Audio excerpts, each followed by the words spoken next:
Snehalaya silks. இங்கு ஒவ்வொரு புடவையும் ஸ்னேஹா தேர்ந்தெடுத்தது உங்களுக்காக.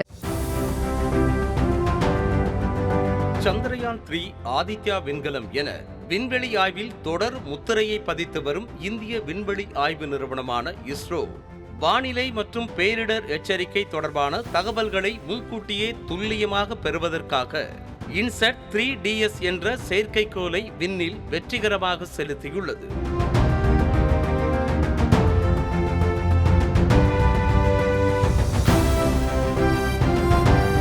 ஆந்திர மாநிலம் ஸ்ரீஹரிகோட்டாவில் உள்ள சதீஷ் தவான் மையத்தின் 2வது ஏவுதளத்தில் இருந்து GSLV F-14 ராக்கெட் மூலமாக இந்த செயற்கைக்கோள் சனிக்கிழமை மாலை 5:35 மணிக்கு விண்ணில் ஏவப்பட்டது.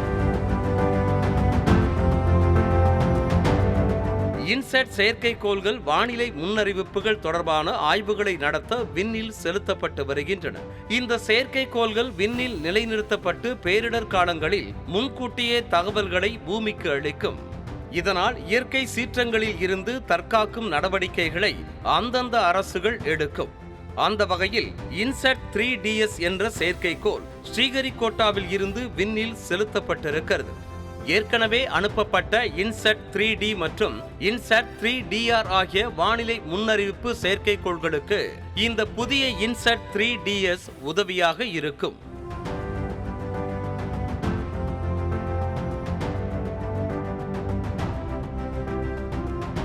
இந்த செயற்கைக்கோள் 2275 கிலோ எடை கொண்டது. இதில் உள்ள 6 சேனல் இமேஜர் உள்ளிட்ட 25 விதமான ஆய்வு கருவிகள் பூமியின் பருவநிலை மாறுபாடுகளை உன்னிப்பாக கண்காணித்து வானிலை தகவல்களை வழங்கும். இந்த செயற்கைக்கோள் மூலமாக புயல் எப்போது கரையை கடக்கும் என்பதை 2 நாட்களுக்கு முன்பே கண்டறிய முடியும். அதேபோல புயல் கரையை கடக்கும் இடத்தை சுமார் 20 கிலோமீட்டர் துல்லியத்தில் கண்டறிய முடியும். மேலும் பேரிடர் காலங்களில் காற்றில் ஏற்படும் மாற்றங்கள், புயலின் மாற்றங்களை துல்லியமாக அறிய முடியும் என தெரிவிக்கப்பட்டுள்ளது.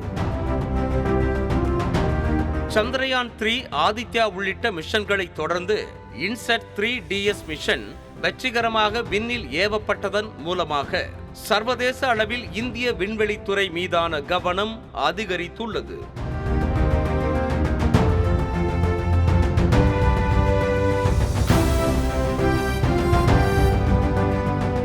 ஸ்னேஹாலயா சில்க்ஸ்.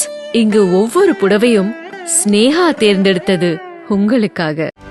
செய்திகளை உடனுக்குடனும் துல்லியமாகவும் தெரிந்து கொள்ள சப்ஸ்கிரைப் பண்ணுங்க.